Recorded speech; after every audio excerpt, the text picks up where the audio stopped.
So, I wrote my short story about the meaning of goodness. My personal philosophy is that you should always try to help others unless it gets to the point where it really begins tearing you apart.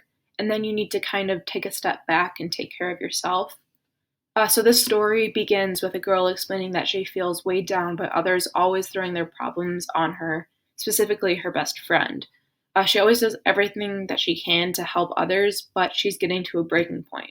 So the beginning just sort of explains how her friend specifically was starting to kind of hurt her by always throwing her problems on her. So this is where the next kind of inner dialogue starts. And it says, "It's not just her either. I'm starting to feel like a hole for everyone around me to throw their problems into. It's me they turn to when they get dumped, or when their parents are splitting up, or they didn't get into their dream school. And I'm always there because I don't want anyone else to struggle the way I do.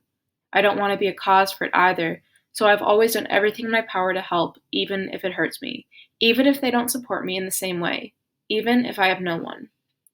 Unfortunately, it's gotten to the point where my suffering is overpowering my ability to continue helping.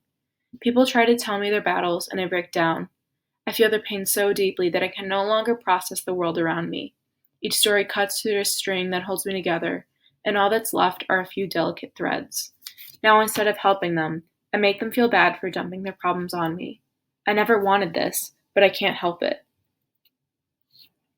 And then later in the story, the main character decides that it would be best for the two friends to separate and work through their own problems. Then, about a year later, they reconnect and realize that their new friends that they made and also their time apart allowed them to work through everything individually, which ultimately strengthened their new friendship with each other. So that's what happens later. And then the last paragraph kind of sums up what the main character learned, and it also ties into my philosophy about the meaning of goodness. So it says, "I found out that sometimes the support you give someone when you help them through something isn't with them forever. It can come back to you when you need it most, and maybe when you least expect it.